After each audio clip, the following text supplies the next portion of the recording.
This may be the easiest way ever to make the best granola ever. 6 ingredients, 1 pan, and it's done. And here are your 6 ingredients. It's oats, nuts, brown sugar, maple syrup, coconut, and oil.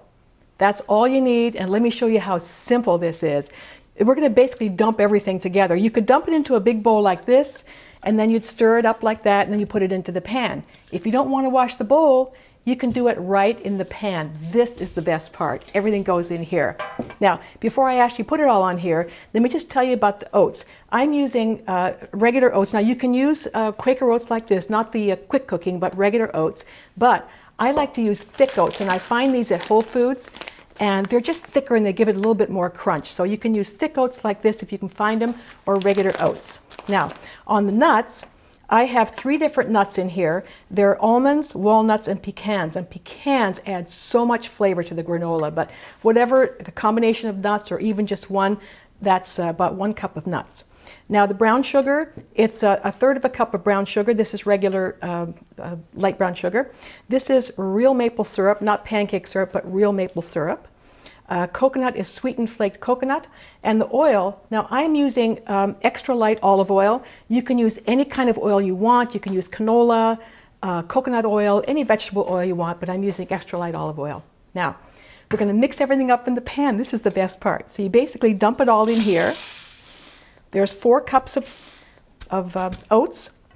The 1 cup of nuts goes in here. The 3rd cup of brown sugar. This is a 1/4 cup of the pure maple syrup. You just kind of drizzle it on. Doesn't matter where you put it, it's all going to get mixed up. This is about 3 tablespoons of that sweetened flaked coconut. Okay. And 3 tablespoons of my extra light olive oil. Here we are. Okay, that's it. Now we're going to mix this up, and you do it with your hands. I like to use gloves, but I forgot my gloves again. Could somebody please give me my gloves so I can mix this up? Somebody? Anybody?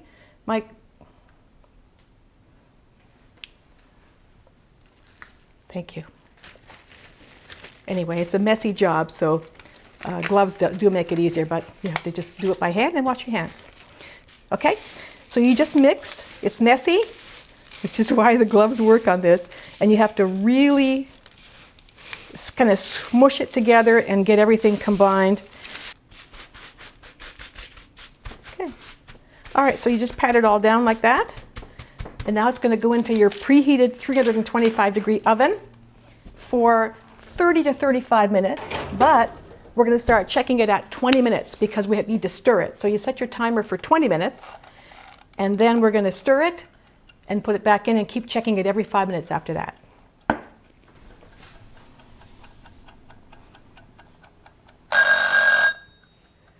All right, so 20 minutes, and we're going to take it out and just stir it and see how well it's browning. Okay, so there it is. Now you just take a spatula and you just kind of get under it and turn it around. It hasn't browned too much yet, but it will brown pretty quickly. And you notice that I did not even grease the pan. You know, it's hardly sticking at all. You don't even need to grease the pan. All right, so now you just kind of get it back to the edges. You can do that by shaking, just like that. And then back into the oven for probably about 10 minutes, but we're going to check it every 5 minutes until it's done. Okay, it's time to check on it again. Here it comes. Now, it's been a total of 25 minutes so far. You just kind of stir it up again, usually away from the edges, because the edges are where it'll brown a little bit more, just to kind of balance it out. Just stir it around, turn it over a couple times. Shake the pan, the hot pan, shake the pan, get it back in the oven for 5 more minutes. Okay, it's now 30 minutes, time to check again. It browns pretty quickly as it gets going, so, all right. Here it is at 30 minutes. Now, you might think this is done, but to me, it's not done, and I'll tell you why. because the flavor comes from browning. You know, you toast the nuts, you toast the coconut, you toast that oatmeal. So to me, I'm going to put it back in for 5 more minutes because I think it's going to taste better. So don't be afraid to brown it really, really well.